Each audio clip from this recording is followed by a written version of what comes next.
Hey everyone, it's Brandon here with Front Page Pop, bringing you all the latest in celebrity news and reality TV. I'm here today with the wonderful, fabulous, amazing goddess Barbie-like winner of America's Next Top Model, Cycle 14, Krista. Hello, Krista. Thanks for joining us. Hi, Brandon. Thank you for having me. Yes, of course. We are going to get into all the things of the things today for sure.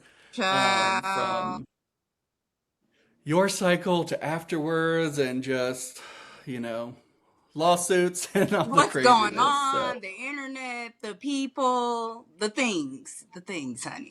yes, it has been all revived and we're just gonna unravel it all. hmm hmm So we will start out with the Netflix documentary that just came out. Of hmm course, reality check on Netflix about America's Next Top Model. Um, did you know about it? When did you first hear about it? And were you asked to do it or asked to be a part of the E documentary that's coming out soon as well? I heard about it like everyone else heard about it. No, I was not asked for this one. I was asked years ago when ABC was doing something, and I declined that. And again, at that time, my story is kind of wrapped into a little bit of Angelia's, and to tell some of mine, I have to tell some of hers, and I never wanted to um, tell her story. So I'm more comfortable with it now as she has come out and spoken on her story, and then I can kind of tell how I'm intertwined into that. Um, because of like Yeah. backlash, or you never know. It's just like how things now, people view things and they swear they know, but they don't know. You wasn't there, you didn't live it, so it's different. So at that point, I declined to do it, and I have not been asked to do any of the other ones. But I think it goes along too Yeah. with whatever they're trying to tell at the time. TV is TV, whatever they're going. Yeah. But I did watch the documentary, and I had a few things to say about it, which I talked a little bit on Yeah. my threads. And the thing is, like, I don't speak a lot about it. Lived it, done it, moved on. It's forever a part of my life. But I've Hmm. moved on. But I think Yeah. in with the conversations that has come up, I did the Jay's chat when people were rewatching America's Next Top Model in 2020, and then Yeah. now the documentaries and stuff are coming out about it. Most of it is just like the viewers. It's harsh. Like they're watching it as a thing of like everybody's attacking Tyra, and I don't Hmm. see it as that. I see it as a lot of things can be true at one time. That's how I see it. Yes, Um, for you sure. all can love Tyra. We can love Tyra, but we can dislike how some things were handled or how some people Hmm. were handled. That's a fact. Those are facts. And I feel like we can't negate people's experience. Like I can say my experience wasn't a bad experience. It wasn't as bad as others. The only bad experience I experienced through it is like stuff that I saw Angelea go through, and I was with her. I helped her. I took her along with me. We'll get into all of that, but I saw Yes. how she was treated, and on and off the show. And I didn't grow up around like you see that happening. It's just okay, and you just go on about your business. No, I'm gonna help you whenever, however I can. We are all in it together. So Hmm. in seeing that and hearing some of the stories of like Shandy and people like I don't believe it, like I watched it, so based off of what I watched is true. Yeah. And it's like okay, yes, I get it. You watched it, we all watched it. I wasn't on that cycle, but I was a viewer at that point. We all watched it Right. and we saw something different, but actually being on the show, we see some different things that you didn't notice as a viewer. Like in the house there is, which I've also stated on like my threads and stuff like that, there's cameras in every room, in every corner of the house. There is mics in Yeah. every corner of every room in that house. There are lights. They Hmm. have, like, when they build these places out, there's specialty built out so that they can do this recording. So not only that, we are mic'd up from the time our feet hit the floor until you say, okay, I'm going to bed. And then the lights stay on to the last person that gets in the bed. So you're mic'd up. That means there's a sound guy there turning conversations up and down. He's able to say, hey, go into this room. The conversation is good. Or go into here. Because a lot of us we're grouped up. We're in different rooms. So you have a sound guy. We're mic'd Right. up. So that's happening. Those are double. and then you have a camera crew in there like this recording as well. Plus you have producers in the sky, so you don't see them, but there's a producer watching us at all times that's also telling the camera crew, hey, go in this room, this and this and this is happening, so they can get in there. So at any point, somebody could have stopped that. And we can't, accountability is, yes, we signed up to be on the show. Yes, she was drinking. Yes, she was, you got to think too, we're 18 to 24. I think I was 24 turning 25 at the time. If I'm not mistaken, child, was 16 years ago. But you got to think our frontal lobe ain't even developed. Like, you know what I'm saying? This is a lot of people, exactly. their first moments away from home, like, and I think Shandy, she was young, like, I want to say like the 18, 19 range, so that's even different. So coming outside of, you're in Milan, whatever happened, you're drinking, they're watching it. Can you really consent? I don't think so. You're drinking. You're 18. You're not even legal enough to drink at home.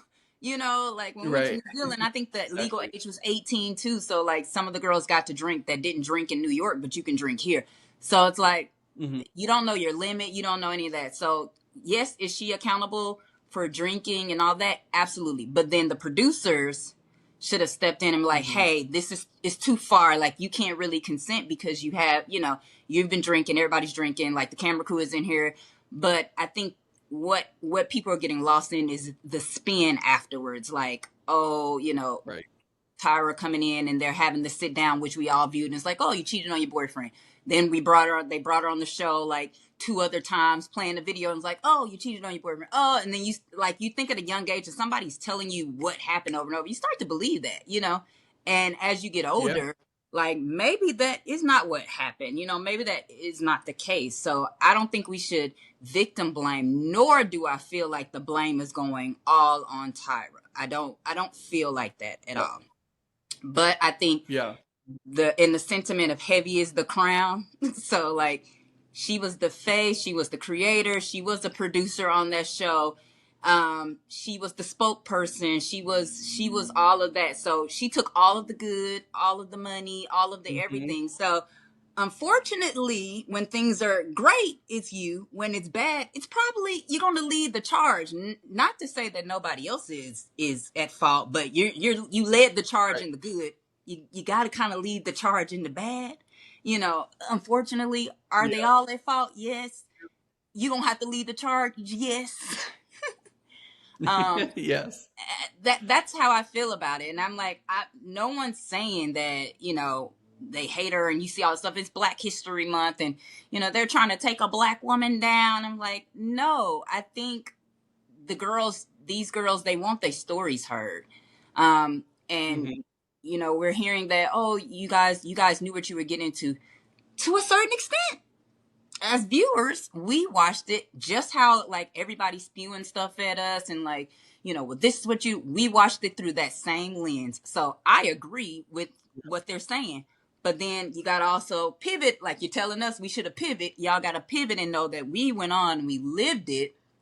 And it was totally, totally different than what we watched. Like I like to say it's like prison. I've never been to prison.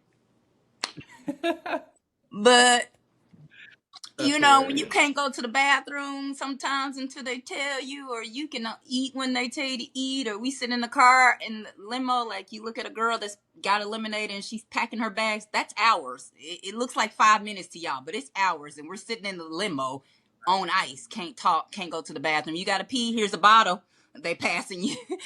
Pee in this bottle, that's what you can do, and it's like, we're tired working on 4 hours of sleep and you still trying to experience and have fun and still show up for photo shoots, and these are full days. They're not like the little minutes that you guys are seeing. So also telling people like, oh, it's an hour, you see 45 to 50 minutes or something like that with commercials. That one episode took 3 days to film. 3 full days. There's a full day of the photo shoot. There's a full day of the challenge, whatever the challenge is for that week.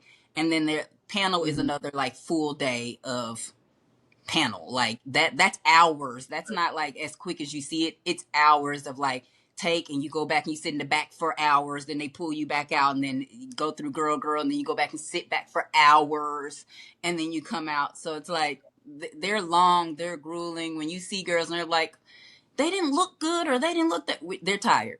We were tired, baby. We were fighting for our lives. But I think that showed how bad people wanted it. I don't think we look at it as, oh, it's going to change our lives. Oh my God, I'm going to be a celebrity. No, no. Like, we knew it was like just a step up in the career of modeling. Like, that to how I saw it is like, that is a shoe in where more people will know their names. So I'm also seeing on the internet is like, these girls, they were poor, they didn't have anything, no job, they didn't have no money. And it's like, I don't know where that came from either, because I'm like, that's not everybody's story. Like, Alexandra from my cycle, her dad was an NFL player, a retired NFL player, was not broke or poor. She was not at all. Beautiful. Like, didn't come from that, came from money. The whole time I was there, I lived on my own, but I paid my bills all while I was away. Nobody had to pay for me, take care of me. I paid my bills, was at the show, came back. Like, no. And, or like, this is their first take as a model. I was signed to an agency. A lot of the girls were signed to agencies before they got on the show. And you actually have to get out of your sign and send paperwork in to say that you were out of your contracts. And agencies were tricky about that too, because that's how they knew. They would ask, like, are you going on Top Model? The only reason why people will ask for, to get out the contract is because they're going on Top Model. It's like, no, because you couldn't tell nobody. No, I'm not going on there. I just want to get out of my contract, So, make up the reason. you try to, no, that's not it. But they knew, because it happened so often.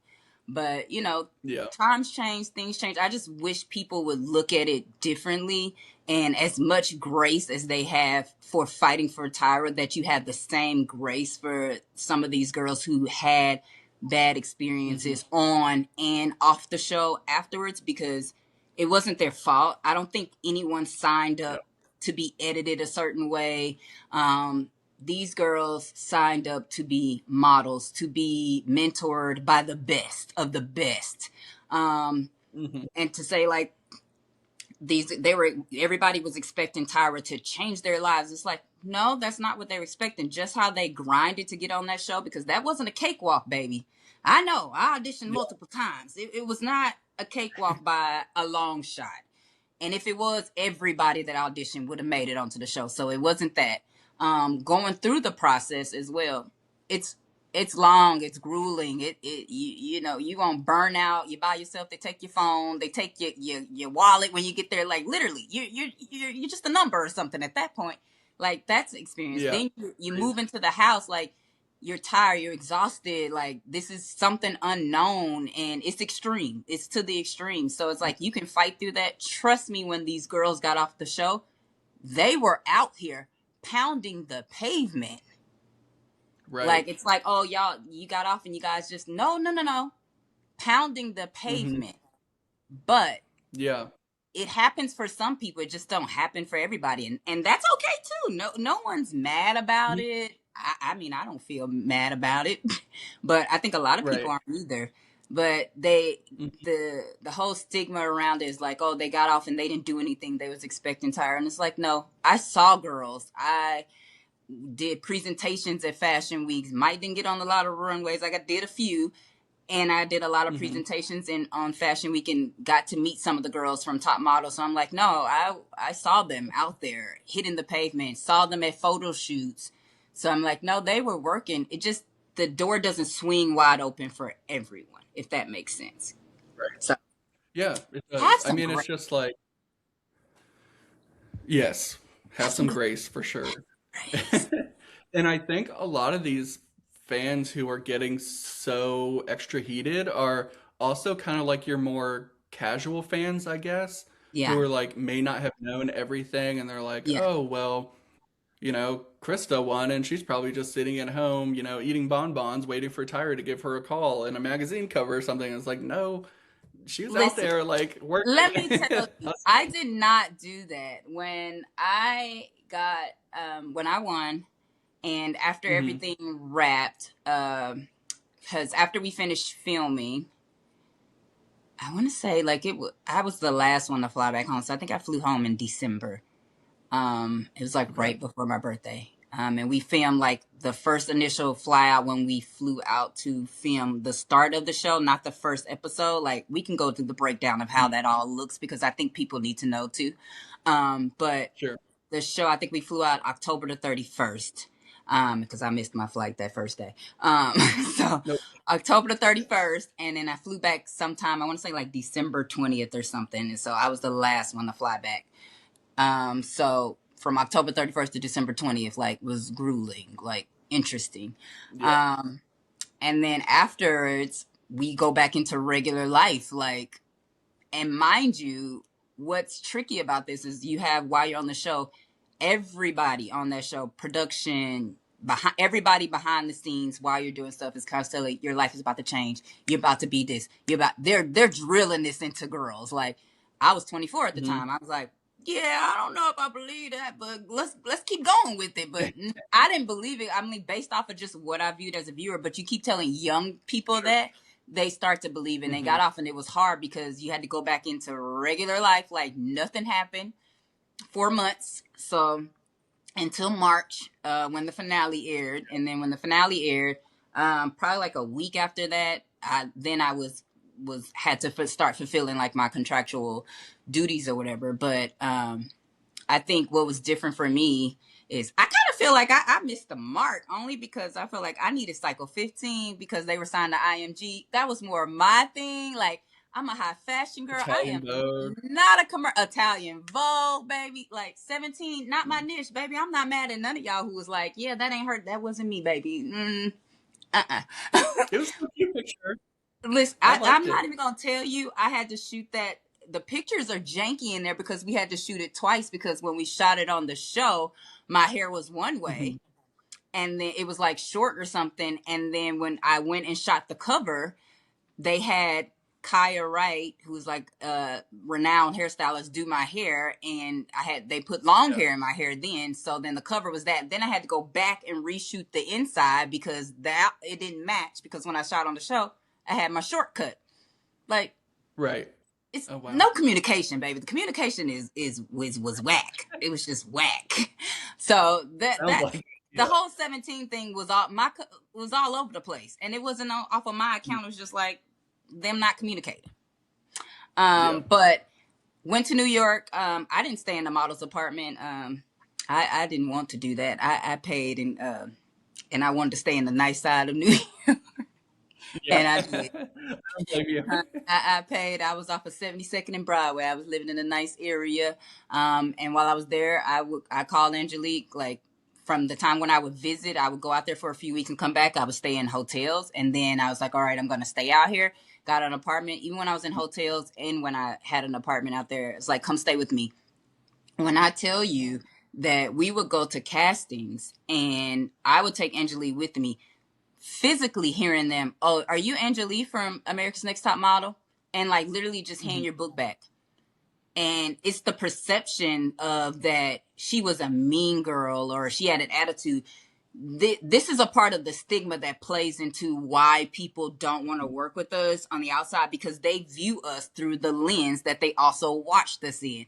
Did we look difficult to work with? Did we have attitudes? Did we like all of that? If you were edited to look a certain way or to look difficult or you know what I'm saying? Then that plays Yeah. into like how they think we are in person, just like the viewers think they know us off of what they viewed, and that may not be the case, but Hmm. that was a part of it. And like, is she difficult?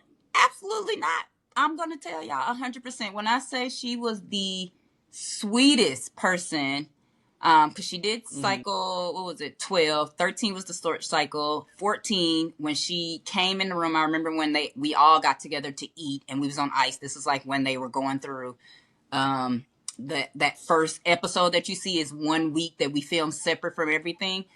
She came in when Yeah. I said she was, of course we was on ice, but even when you got to communicate, she was very like quiet to herself. Like you can tell she was like, I'm not going to be in no problems. I don't want no issues, Yeah. not trying to have it. Like, and I was like, I liked her personality on Cycle 12. So I'm like, I want to, like, we're going to be friends. We're going to be cool. And we became cool during that. And then, like, as we started filming during that week, we just kind of linked up together. And Mm-hmm. you hear there were producers and stuff sometimes telling them, like, telling the girls, like, if you're not interested, you'll get cut. If you're not interested, you tell young people, if you're not interested, you'll get cut. How else can I show I'm interested without starting something or being confrontational? That's what they think they know based off of what they see. So that's it. And then that stirs the pot and they keep it going. And a lot of it, because she was so quiet, people were told to stir the pot with her just to see if she was going to get like riled up, and she didn't during that like week. But in the house, it did. Like, they were told, some of the girls were told to pick on her, to rile her up, and then to get her going.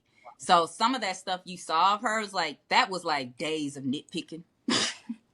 Like, it wasn't like a few minutes, it wasn't a few hours, it was days of like her not saying nothing until like, boom, you keep poking, eventually you're gonna get a reaction. That's normal. Like, you saw a couple of minutes, especially but no sleep, no food, like we're exhausted. Like, I'm telling you, you're poking, but she is a sweet girl. And to see how that played out afterwards, and taking her to go sees and seeing anything my agency sent me on, I was taking her when I was building my book. Because you can't do nothing with that top model book, baby. Not a thing. Nobody's hiring us from that book. Come on, we talking about vampire looks, like. They not checking. The pictures was extreme. They knew it was extreme. That the book didn't help us when they're like, oh, that top model. It didn't really help us. It turned more reality than it did help. But so you had to build another book. When you're building a book, every time you go see a photographer, it's like $500. I remember it. $500. You pay the photographer. There's a stylist on there to style you, and that's to start rebuilding your book, to get pictures in there to get you booked. I would just take her with me, and photographers and stylists that I met, like, hey, meet Angelea. And some of them would shoot with her, didn't for free, like amazing people. Just like they saw the same thing, like, you're sweet, like you deserve more. You know what I'm saying? You deserve more, but because of how things looked is how you got cut. You know, like it just didn't make sense. And so she couldn't even, it got to the point where she couldn't even go back to work. Like, people wouldn't wasn't trying to hire and all of that. And it's all because of what it looked like. And even you in the industry, going to different stuff and meeting photographers and designers. And sometimes we would be in the room, they would tell me, like, oh, you don't seem like everyone else. And I'm like, what does that mean? It's like, they expect a lot of us to come in because we came off the show, like we're these big entities, but we actually walked in very quietly because we're like, we're just here to do our job, you know, or we're trying to get our feet wet. We're trying to put some foot in the game here. Like, that's what we were doing. But again, our perception perceived us. It did. And even as far as like working with our agent, like my agent, I had a lot of stuff of people wanting to book me for appearances and stuff like that, but my agent wouldn't let me do that. They're like, you're not a reality. They didn't want to send you into that because, again, we didn't have a management company. That was a modeling agency, you know? So we're talking like commercials, runway, that kind of, you know, that stuff. Not like, we want you to be on the show. Can you do this? Like, no. And they would tell me, like, oh, somebody wants you to come for this. And then, like, but that they're trying to separate us from the reality TV stars to get us more into the modeling thing. But little did we know, we were more reality stars than we were models, unfortunately. Right. So a lot of people's dreams were cut after that because a lot of people didn't want to be reality TV stars, and that's okay.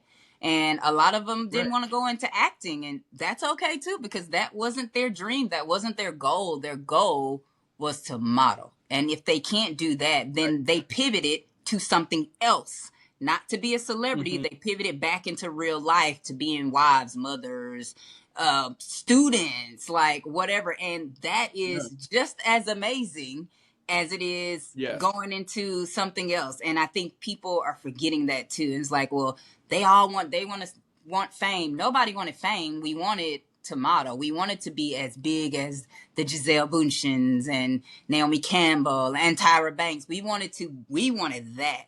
but also being realistic Yeah. of like the modeling world was changing, and it's always changing. It's even changing now where you're seeing influencers walking runways. You know what I'm saying? Like the Yeah. days of supermodels is like kind of not as it was. So it shifted, Right. and that's okay. No one's mad about it. I don't think no one's angry about it. I think people are just wanting to tell their stories and they want to be heard, and I think that's valid. I think it's a part of your Yes. history. It's a part of, it's a part of who people are. And you're Hmm. hearing things like people, they need healing, they're not healed. And I'm like, maybe that's part of their healing, is telling their story, Right. or maybe they're healed so now I can tell my story because I'm more comfortable with it. I don't know, but Yeah. there's so many other dualities to what people are saying instead of what I saw and this is what it is. So Right. yeah, Yeah. I'm long-winded, baby. I'm gonna take you on the time. No, please do.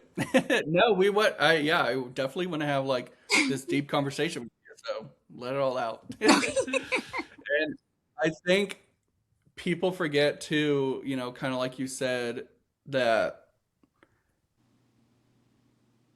also a lot of people have already talked about the positives Yeah, or, thanking Tyra or whatever it is. But yeah, now, especially since NDAs are expired and it's coming back up to light with the documentaries, people now feel comfortable like, oh, it's okay for me to tell the yeah. negative side now.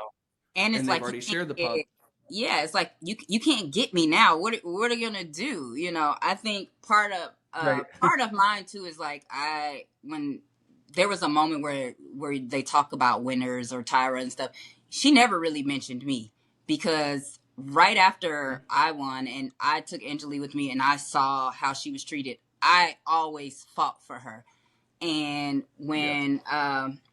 when she got into that situation and ended up out here in Vegas, and her family called me, and me and her were talking during that time. I just thought she was traveling Okay. with her boyfriend, as what I thought at the time.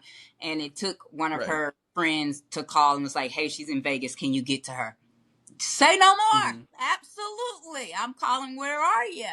And the first time I called her, she was in Vegas, which she had told me she was coming to Vegas. um but I didn't Okay. feel like it was a hurry to like see her until one of her best friends was like, this is what's going on, you need to get to her. And I Right. contacted her, and I remember she was at the Palms, and I live far. I live far from the Strip, like about 45 minutes, child. And I was like, let's meet up. And she was like, okay. And I'm like, all right, I'm coming. I'm headed your way. I'm coming to get you. I was driving over there, and I pulled up right, like turning into the Palm. She called me. She's like, I can't go. And I'm like, wait, what? What do you mean, girl? I drove 45 minutes. I'm trying to see you. What's going on? And at that time, I don't think she knew that I knew either. So Okay. I was gonna say, was this when her friend had already called you? yeah, her friend had already called me, and I was going to meet up with her, but she didn't know I knew Okay. at that time what was going on. And Gotcha. so I couldn't meet up with her. I was like, all right, well, can we meet up another day? And she was like, yeah, I'll call you, when I'm free again. I was like, okay, no problem. So I went back home, and I feel like it was like 2 days or so. It's like a couple of days passed, and she was like, she called me and was like, hey, let's meet up. And I was like, all right, I'll come get you. Where are you at? And she was like, okay, she was at the Rio Hotel. And I was like, all right, it's not far from the Palms, another 45 minutes. I'm like, all right, I'm coming to get you. Don't stand me up this time. It is a drive, Yeah, you baby. better come outside this time. You better come outside, girl. So, and of course, I Yeah. hadn't seen her in a while. So, I mean, it was going to be cool, but there was a goal at hand, of course.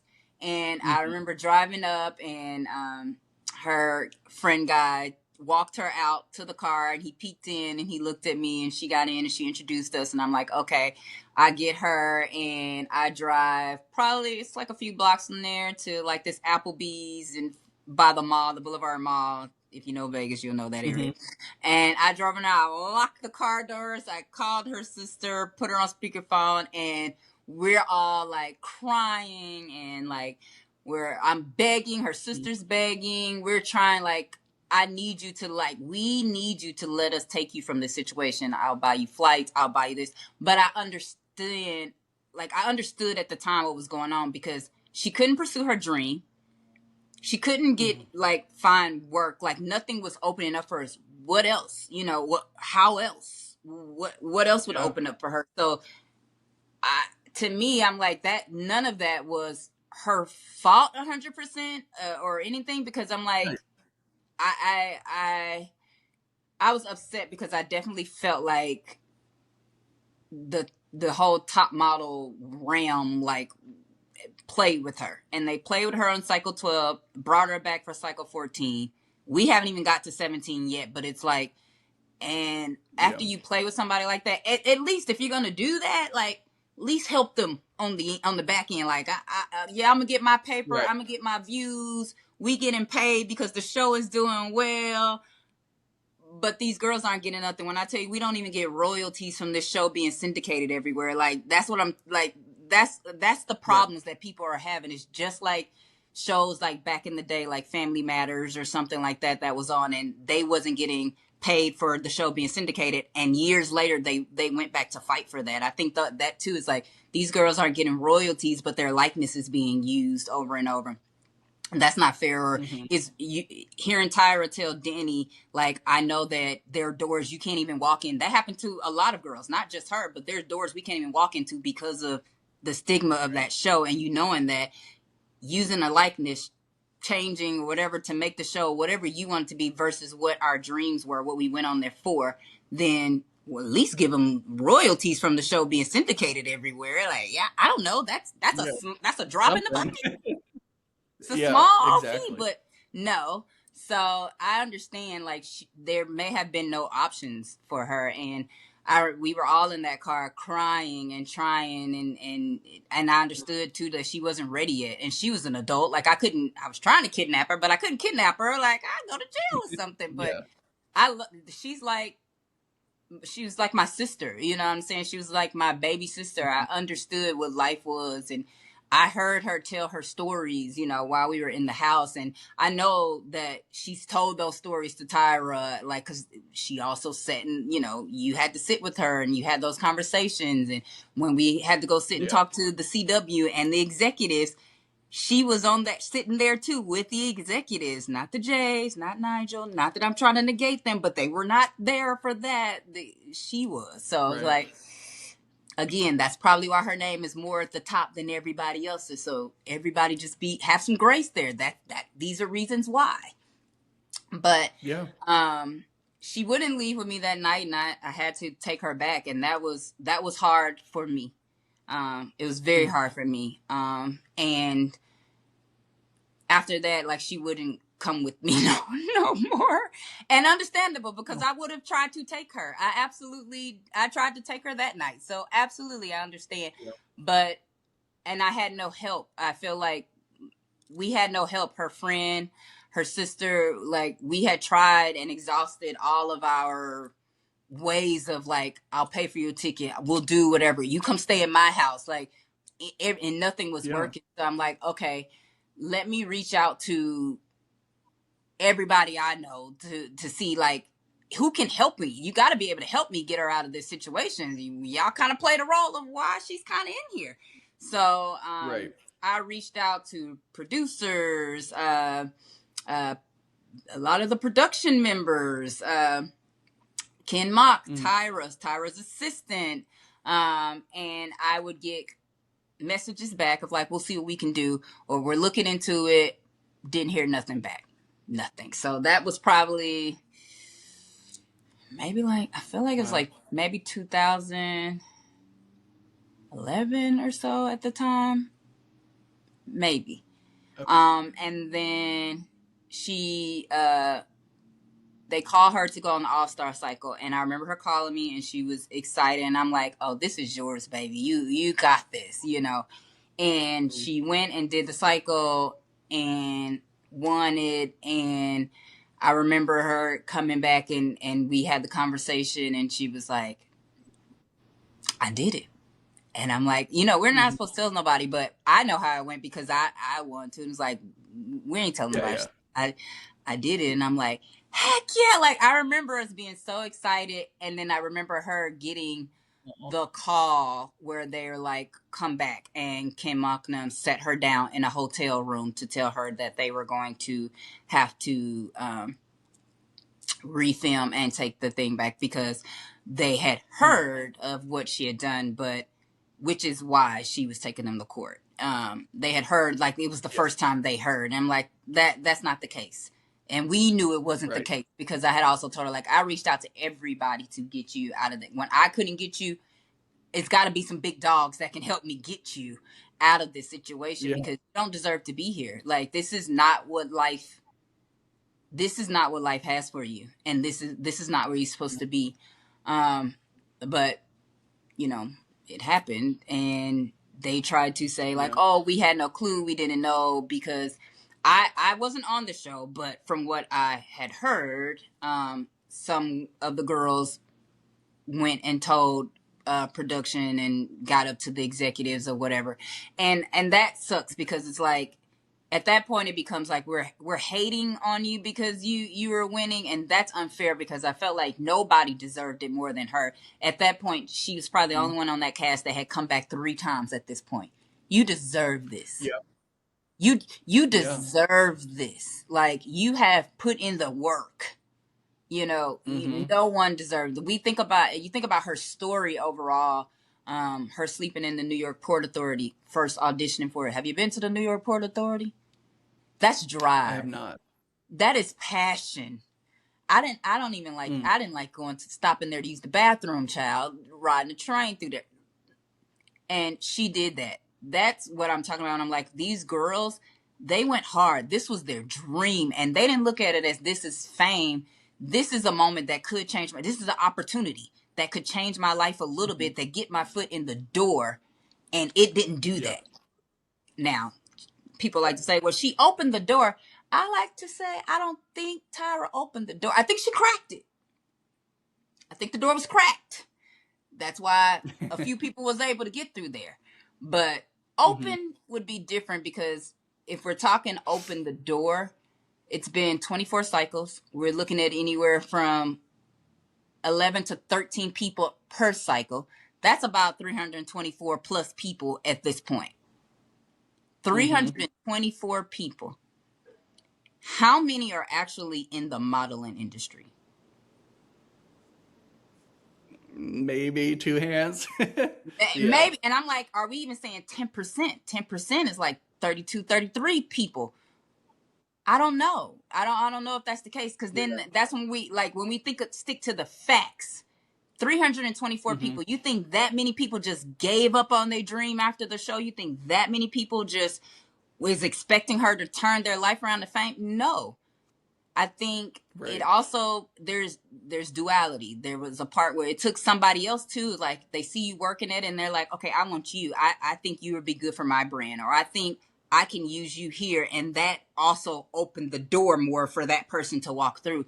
But that didn't happen for everybody. It doesn't mean they didn't try. It doesn't mean that they wasn't out there pounding. It doesn't mean that they were out there grinding. It also took someone else giving them a yes. So I don't know if I think that, the door was like swung open, because I'm like, if I'm just thinking to the facts, 320 something contestants and not even 10%.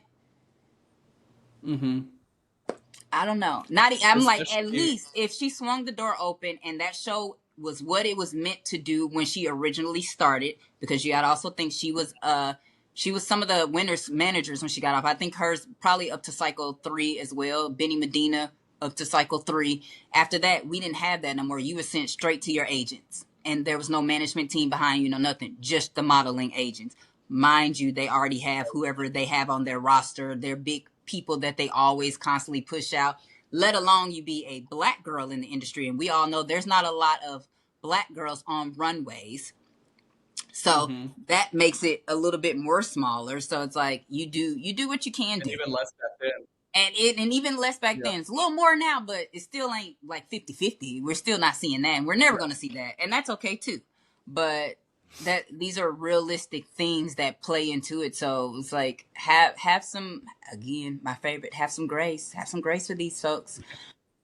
But so after I pivoted, so after Cycle 17, her having go back, and then her bringing up the case, and she's like, would you, testify for me? And I was like, absolutely. And at that point, I still had, of course, I had changed phones, because at this time, that was probably like 2011. And I think by the time she was going through the case, it might have been like 2017 or somewhere up in there, 18. That was a couple years. Yeah, it was a few years later.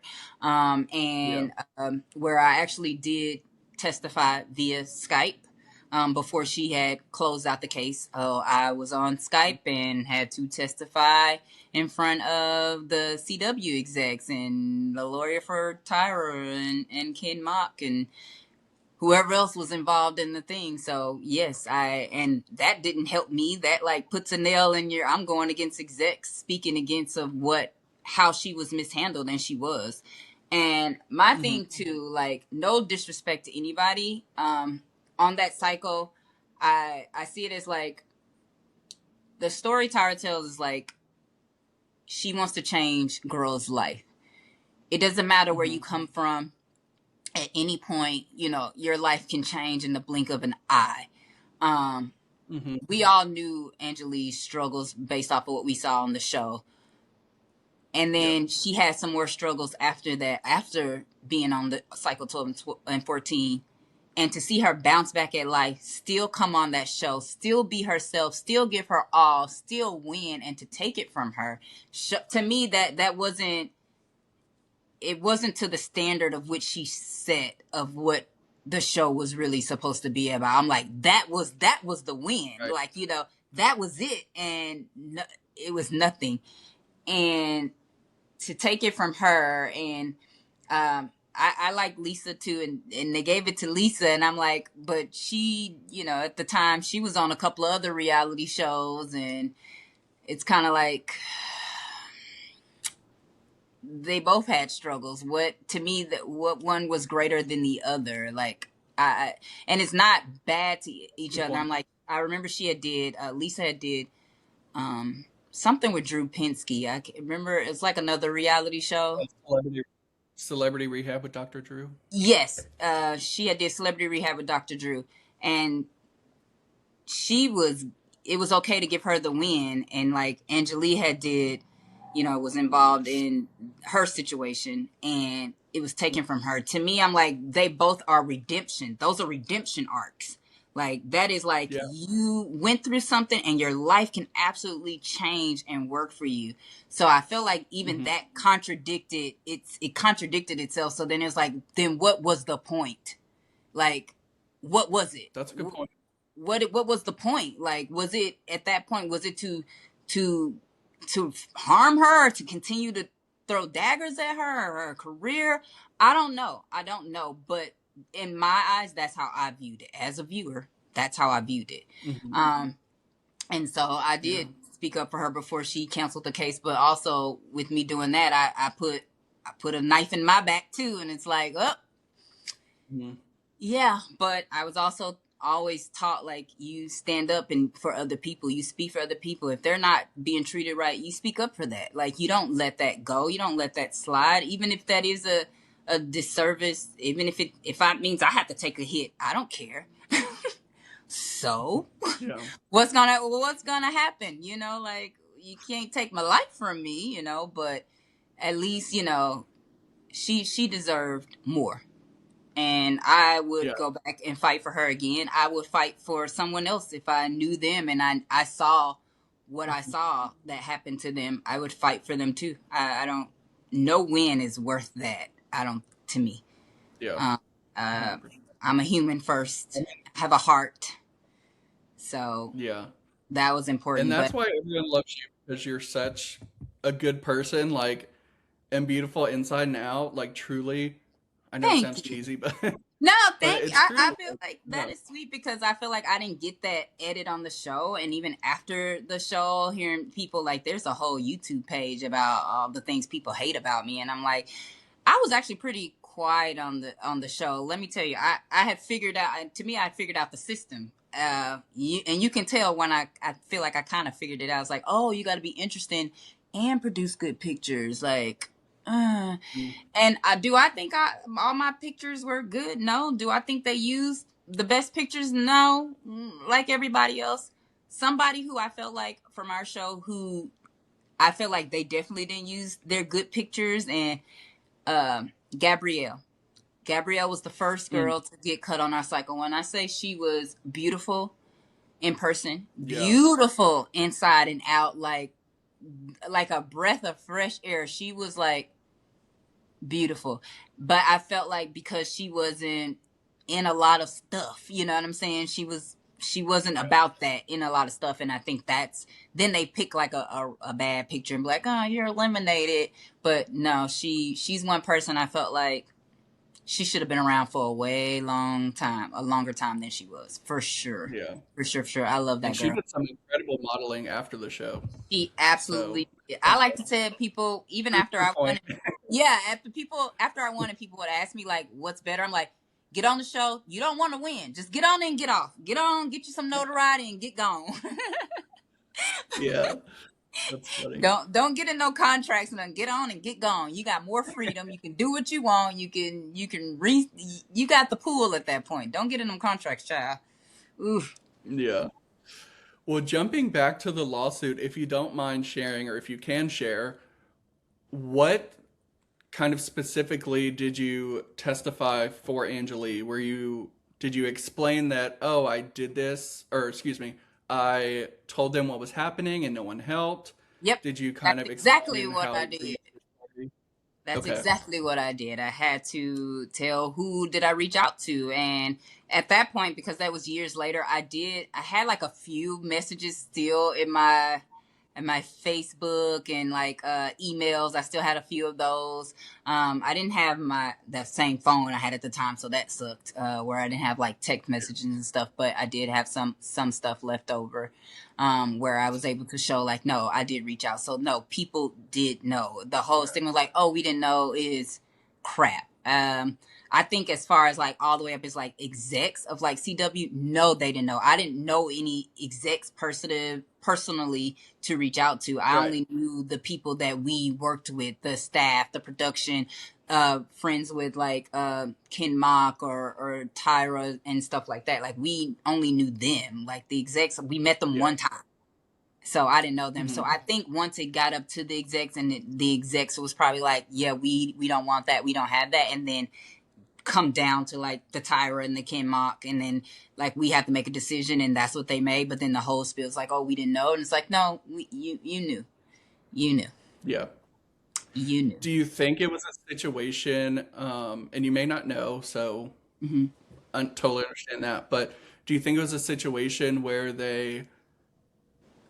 you know, I also know some information about some of the contestants talking to production during All Stars and kind Hmm. of complaining, stuff Hmm. like that. Hmm. Do you think I know the same thing that you that know. Yeah, is go ahead. yeah.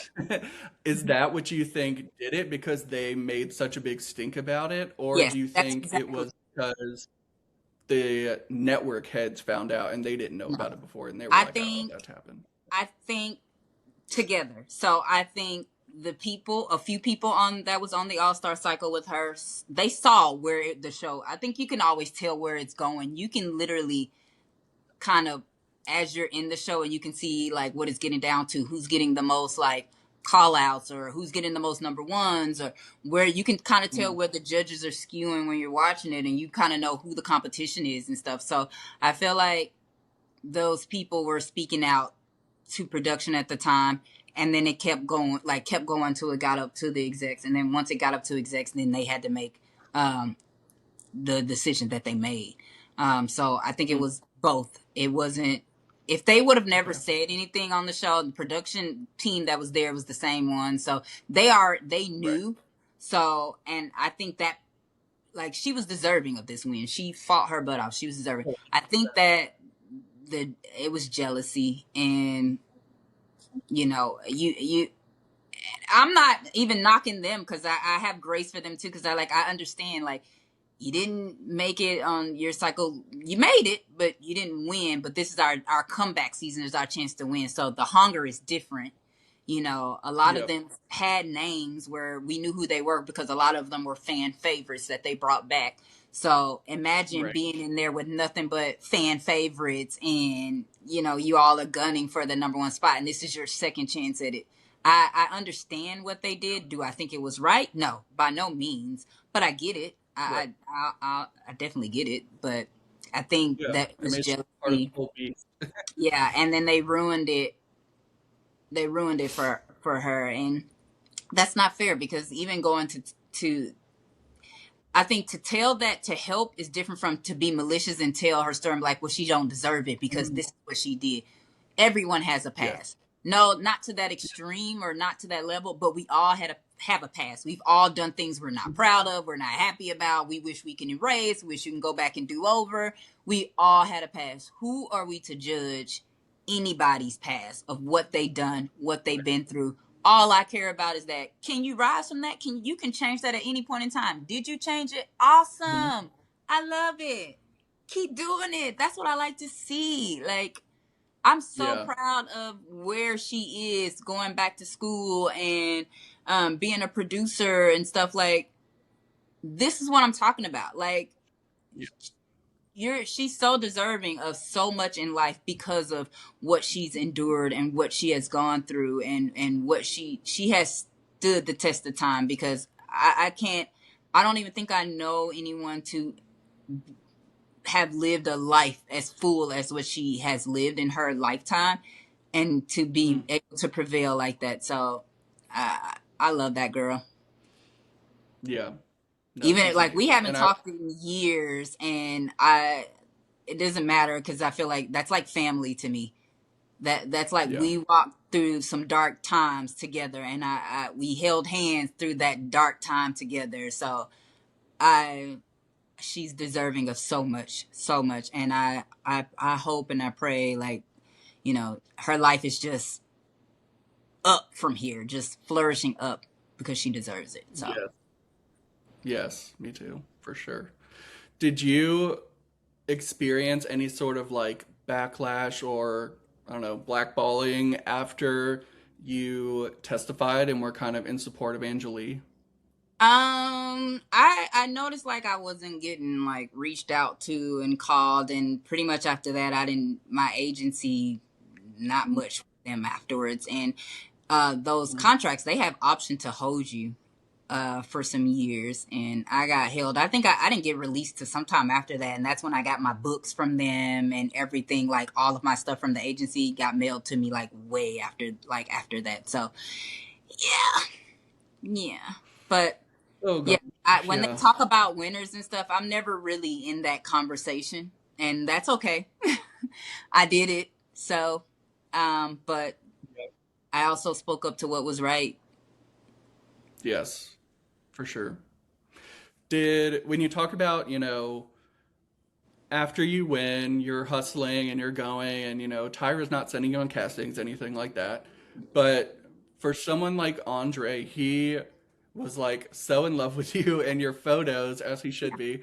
Did he kind of help point you in any direction, or was he a resource for you after the show at all? I didn't really utilize him as like a resource.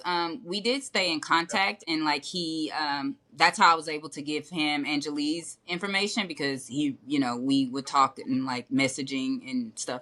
And so, he wanted me to pass his number to her. I didn't think I needed him, and I think Yeah, Angelique needed it more. So I didn't even feel it was right to be like, oh, can you point me in the right? No, like, no, I didn't need it. I was signed to an agency. He needed to okay, point her in the right direction, and he did. And that is what I'm. sure. Andre was such a great judge, and he was such a ally for us Black women on that show. Because I know, like, Angelia and Alasia felt more of like the um where they felt like they were picked on a little bit much. And I think too, like, again, age played a part in it. I was the oldest on the show at the time, so a lot of stuff didn't bother me. I was living on my own, was working on my own. Like, much of what Yeah, they said didn't really like rile me or turn me. I'm like, oh, okay, and okay, or I can say a little stuff, and I'm yeah, gonna still go to sleep at the end of the night. Like, it's not gonna trip me up. So it was yeah, different. But for them, it was a little bit different, and people picking on them and constantly, it was tough. And he was an ally for us, and he would speak up for us a lot of times, and I thought that was really cool. And especially like when we were having like those tough picture days and panel, and he would like say something positive so that we didn't get defeated, you know. So I love that. God rest his soul, but he was amazing, an amazing judge to have, such a positive light on the show. He even afterwards to stay in contact with, I mean, I don't know how many other people, but to stay in contact with me and to be like, hey, can you give me Angelia's number? Hey, Angelia, Andre wants your number. I'm passing it. You know, like that's amazing. He's he's a huge industry guy. Like, amazing. I'm like, and, you know, that says a lot. You think of like even those people, Nigel, I saw him after the show a few years later in Vegas, and we were still able to chat, and Nigel was still cool. And so I didn't have a tough time with none of them, honestly, but I don't think I don't negate other people's experience, because I know Angelea and Alasia had tougher times with some of the judges and stuff. I just didn't care. Right. Yeah. It's different. But too, wait, some other things I want to talk about, like as far as like on the show, when they talk about like Mean Girls, and a lot of that is when you watch the season, it is geared towards the Black women on the show. If we yell, if we raise our voice, when I tell you we try hard not to be that, because you already know the stigma that's going to come with it. So you try to be like, I'm not getting no fights. I don't want to argue. Like, so when you do see them argue, trust me that it was some time put in. And I know we all three of us, after the show, I saw a lot of like blogs and stuff talk about like, oh, they picked on like, you know, Raina a lot and all of that. And it's like, we did not. Raina, she's a beautiful girl. Like, we all saw her and we knew she was competition out the gate. Like, trust me, we were. But we didn't like how she did some things. And as far as that is like, she was tricky. Like, there are moments when the cameras are down, and that's like maybe like driving to, y'all might see the beginning of us get in the car to head to a place, and they film a little bit of that, and then the camera's off, and then while we're driving there, and then we're waiting on set before we're able to go in, and that may be hours, and we're sitting on the car and we're not doing anything, we're just sitting there on ice. So like we would see her like writing stuff down in her journal and like saying mean things, or when the cameras were down, she would say mean things and do mean things, and then we wouldn't talk because the rules were like, if you talk when you're on ice, you get eliminated. If you did this outside of, you're getting eliminated. We were scared that we were going to get eliminated, so we wouldn't do anything. Then when the cameras go up, we were like, oh, so and of course she can be like, I don't know, I didn't do that, I don't know what they're talking about. And it's like, girl, you know. Now you know. And it did make us, watching it back, it's like, it did make us look crazy, but it's like, it was stuff that happened that we were like not privy to it. One, here's a little tea. When we went overseas, before we were going overseas to New Zealand, so we shot the episode, the panel, and you know, I got to pick who was gonna go first class with me because I had won the challenge, and I was like, of course I'm taking Angelea. We film that, we go back, they film us, we're like, they want to see us throwing our stuff in the bags, so you see us throwing our stuff in the bags, they film a little bit of that, and then they cut it, and then like all the cameras shut down the house, and it was like, okay, we spent either 1 or 2 days in the house, I can't remember, it was like 1 or 2 days in the house of nothing. So we didn't go to New Zealand right away, we was there, we just was like hanging out at the house, there was no cameras, they were not filming anything, and that was leading right into Thanksgiving. So in those 2 days, we got to do laundry. We had to pack up all of our stuff, and we pack our bags or whatever. And then they come and they're like, "Okay, we get in the van. We don't get in our limo. We get in a van, and they take us to a hotel." They're telling us, "Well, the crew is going to film. I mean, the crew is going to be off for Thanksgiving, and we can't be in the house by ourselves. There's going to be nobody watching. You know." We're not filming, so you guys can't be there, and we're going to New Zealand after this. So they put us in the van with our bags. They blindfold us one by one and take us off said van into the hotel. So one, we don't know what hotel we are at. They Right. blindfold us one by one. You don't know what floor you're on. They take you to your hotel room and take the blindfold off. You don't have a key to your hotel. You don't know what hotel you're in. You don't know what floor you on, so you can't leave. You can't leave the room. We sat in there for like another 2 or 3 days by ourselves. You could not use. We didn't have our cell phones, no wallets, no nothing. They had a production assistant that will come in and order us food. And on Thanksgiving, we got to actually call our parents from the cell phone they brought in the room. Call your parents, Happy Thanksgiving, right? Blah, blah, blah. It was like 5 minutes and that was it. So they told us, while you're in this room, you cannot use the phone in your room. If you use the phone in your room and call home or call anybody, you will be eliminated. Got it. Cool. Cool. Got it. None of us gonna do it. So we're just sitting in the room for 3 days, 2 or 3 days. No connection to the outside world. It's just you and the TV. Can't leave your room. Can't talk to nobody. It's just you and your thoughts and the TV. And we find out, they tell us like Raina used the phone. Raina called her family from the hotel room. Like, and we were like, oh, okay, so she's getting eliminated, right? No, she didn't get eliminated. So that's why you see us in New Zealand, and it's that tension, and she's like, I don't know why they don't like me, because I'm so nice and I'm so sweet. We don't like you because you got to beat the rules. We followed the rules, and we didn't talk to our family, but those 5 minutes they came in that room. And of course, y'all don't know that, because that was not something that was filmed or anything like that. That was just something we experienced outside of production. And it was like, that was unfair. Like, based from your rules, she should have been eliminated. Yeah, but she wasn't. Go. But she wasn't. She got to stay, and she got to make it to the top. Was she deserving of making it to the top 2? Absolutely. She took great pictures. She was great on the show. But that was a deal breaker that didn't break. And that was unfair, because those of us that was following, and I think it was like, 6 of us maybe at the time. And it was like, the other 5 of us didn't break the rules. We were following along. We didn't talk to our parents for hours. We didn't do that. And we followed the rules, and we, she still got the same privileges and everything else. And that's kind of not fair. So when you see those episodes in New Zealand, and you see why it's like, there's that tension of like, nobody's really fooling with her, but probably Jessica. But no, it's like, that's why, because we know if we had did that, oh, please. We would have been out there. We would have blinked and like, the door. Here's your ugly picture for the week. Bottom 2. You gotta go. So that was like a little thing where it's like, we were like, it's not fair. It was not. That was like a moment of like, not fair. But did it happen? Yes.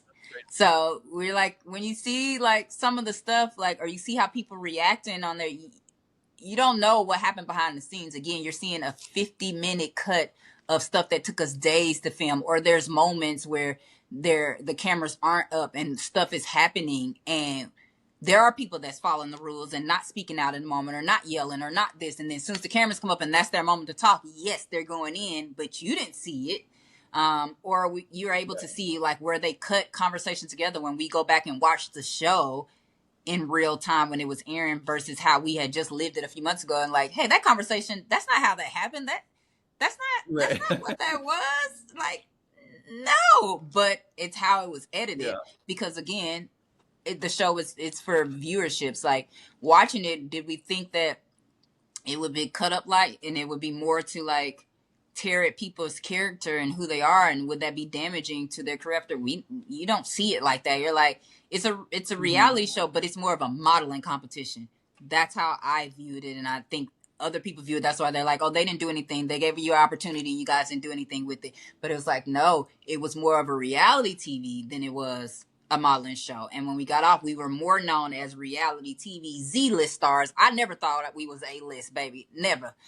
We were bigger overseas than we were in the United States, for sure. That's what I hear. We were bigger overseas. Yeah, we were bigger overseas. Like, I did, right after I did this magazine that was in Vietnam, they reached out to me and came and shot me in New York. But we were huge stars in other countries. Here we were Z-listers, for sure. So I don't think none of us thought we were like bigger than the program. at least none of the people that I was around didn't think that, but maybe there was some that did. I don't know. But no, I never thought that. Like, I saw one of the questions was like, what was one of the questions when the fans asked or something? Did I think So that, what was it? yeah, a lot of fans are like, "Oh, why?" Did y'all think he was going to be Wait. that famous or that? I can't think of what it said. What was it? Yeah, it said when had you watched, basically it was like you were on cycle 14, Hmm. you saw the other cycles, you saw they didn't get like super famous top models, so why did you think you were any You were different? going to be so famous. Yeah, I was like, first Yeah. of all, never thought. And I'm like, and where do these things come from? Because who has ever said that? The words has Yeah. never come out of my mouth that I was like, I'm gonna be so famous. Never said it. Never. You rarely even Mm. hear from me. I mind my own business. I live my own life and a private life, and I enjoy it. You never heard that from me. But I didn't Yeah. think that. I think like the rest of the viewers who watched the show and were like, oh, well, they got on the show and they didn't do anything with it afterwards, and it's not. We all thought that watching the show. That's why people kept going on there. Right. And it's like, oh, okay, going on there. It's like, no, they were doing stuff. It's like just the door didn't open for you, and that's okay. Some doors open, yes, but the door to be bigger names, like, no. Did it open for a few? Yes. Did it open for like 20%? No. I don't even think it opened. I don't even think it opened for 10%. And Yeah. most of the Not people really. that the door opened for, they're not winners. They were just contestants. So when people Mm-hmm. talk, and if you look at it too, the main people that stick out to you, we call them the big three. That's from Cycle 3. The big three: Yaya, Eva, and Takara. The big three. We have Hmm. not seen a big three. That was Cycle 3. 24 cycles. You didn't see another big three. Yeah. Nope. Mm-mm. You didn't see And I another think big what three.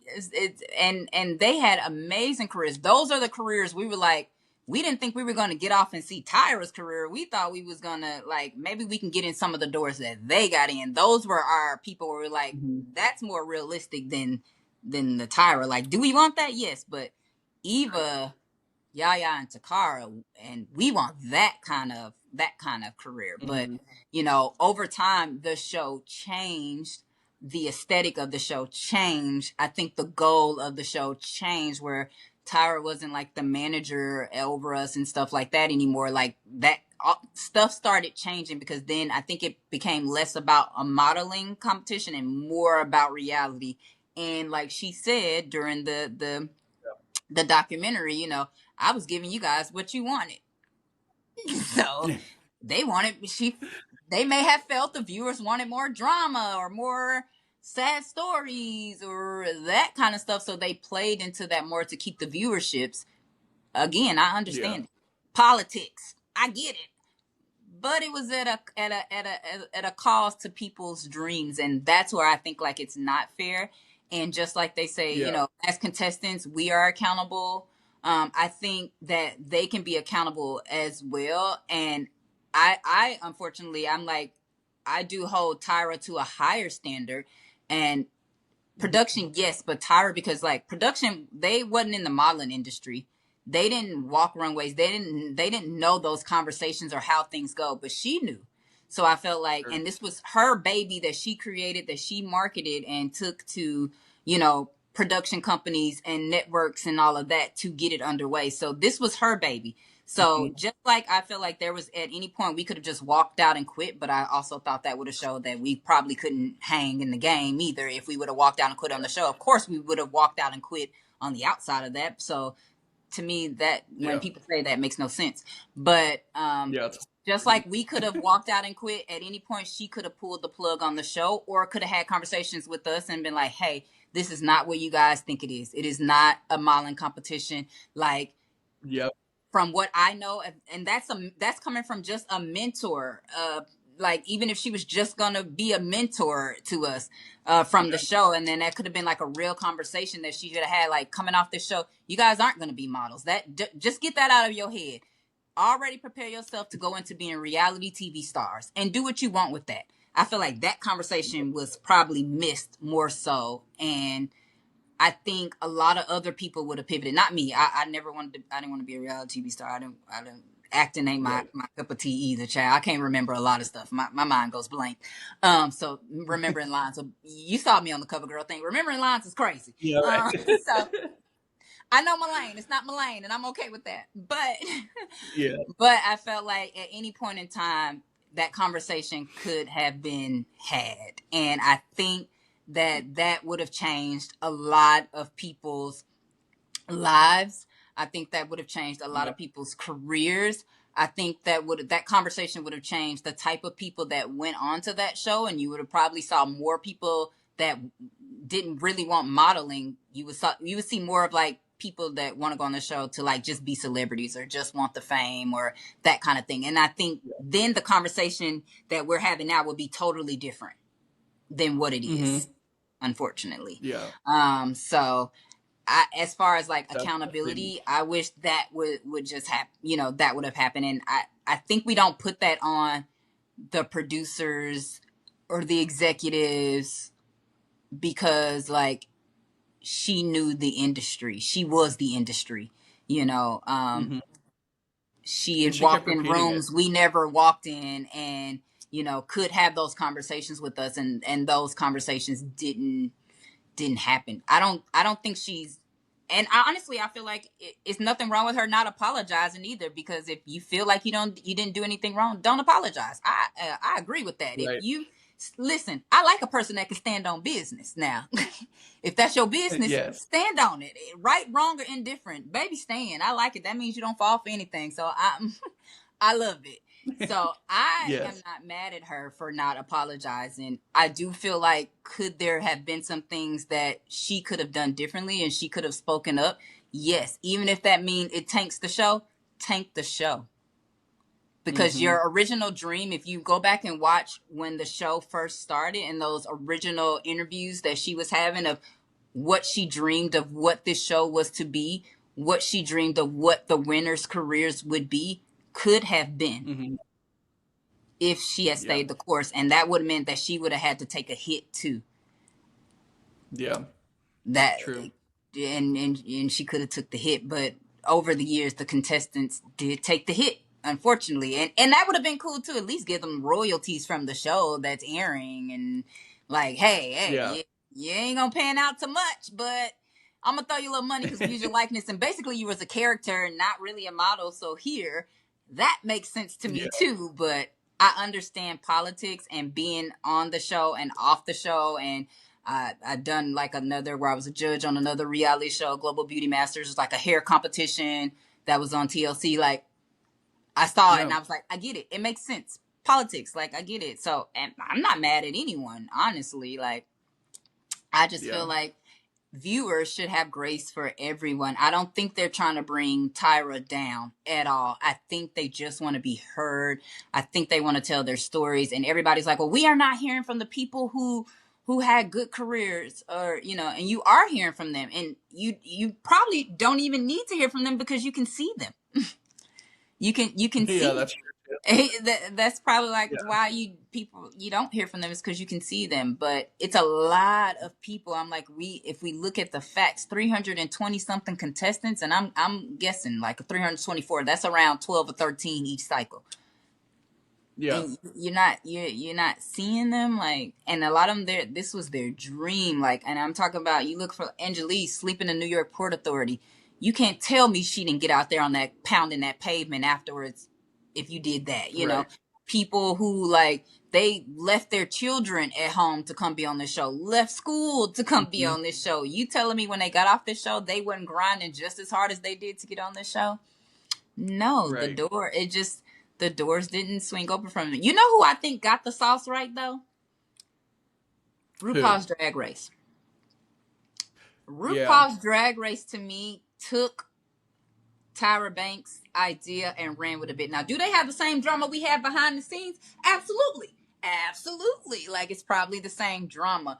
But as far as when they noticed that doors wasn't opening for them, they created a space for them. RuPaul and them created a space. And when I say that, I'm like, I live in Vegas. On the strip, we have RuPaul's Drag Race Drag Brunch.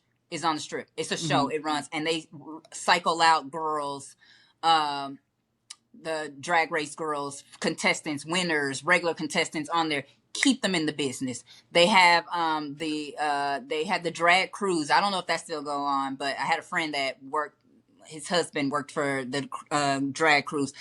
Like constantly keeping them in the work. Like, yeah, if you can't, we can't book you in the things that we know you can't get into, or those doors we gonna create some doors for you to make sure, like, you know what I'm saying? And I feel like they got it right. Now, Idol didn't get it right. Top Model needs a little work too. So I'm like, if she brings it back, I hope that it's not on the same premise that it's been on. And I would like to see if she brings it back. You do some stuff with your winners that you know you had for your show I would love to see her do something like that and pull back. Like, to me, that shows too, like, hey, I messed up and I want to right some of my wrongs, maybe, you know, not a lot. She can't do it all, but there are things that you can do to, you know, kind of right some of the wrongs. And I think that would be cool and kind of merge merge them together in a sense. But yeah, I think there are things that she can do to like change it. But unfortunately, I do believe like it feels like she's getting the heat to others because she was the face, she was the creator, she was this, she was the one that we saw that touched us, that, you know, would be in the rooms with us, that had the conversations that like the most, you know. So she wears, when it was great, she was wearing the crown. So when it's bad, unfortunately, you gotta wear the crown. You gotta wear the crown. I'm sorry. Yeah, that's how it works. And a lot of casual viewers too don't know like Anthony Dominici or Ken Mock's name or the head of the network. Like they know Tyra because it's her baby, as she has said. So that's where it's Like gonna Ken direct. Mock, we didn't see him all the time on we saw Tyra more than we saw him. And I know on our show, I think outside of the show, outside of panel, we probably saw her like 2 or 3 times, but every panel we saw her. Ken Mock, I can't even tell you, maybe once or twice. I didn't see him a lot at all. Even as the winner, I didn't see him at all to the end. We don't see them often. So again, it's different. So just as like, it's like have grace for everyone, just like you're telling them, oh, they could have walked out, they could have quit at any point, and at any point too, Tyra could have pivoted. She could have had a conversation with us to let us know, like, it's not, you're coming on here thinking that your dream of modeling, this is not what that is. Instead of having them believe that is what that is. And I'm like, be realistic. That world at that time is not this world at this time, because I'm like, you think about people now and it's like, you can't even take somebody's tweet thread or a piece of their story from TikTok, Instagram, and put it in a documentary because they're like, oh, you owe me money. How dare they use my stuff? Right. How dare you use my, and for people to come out and be like, well, you used my likeness and I got nothing from it. And then they're like, oh, they're being mean, they're being evil, or they're trying to take somebody down. No, it's the same thing. They want the same thing you want. They want acknowledgement. They want what they're due, what they feel like they're due for their work. That's it. That's all. Yeah. I think that's all. Especially like royalties and things like that. Y'all didn't get that, but y'all also didn't even get paid for the show itself. I got you mine, just got child. a per I don't diem. know about them other folks. I can't speep for those other well, folks. You did, yeah, you won. I got my winning money. But I can tell you, it's not as big as people tell you, because like, and I didn't have, I don't have, I have 2 bonus sons, but I don't have biological kids. But you know, the government, Uncle Sam, that $100,000 was not $100,000, baby. That wasn't. Probably like 50. Yeah, like, and then you take that money and you really you invest it back into yourself to build your book, so you don't end up, and like for me, I don't like owing people, child. I don't have debt or nothing. Like, that's scary.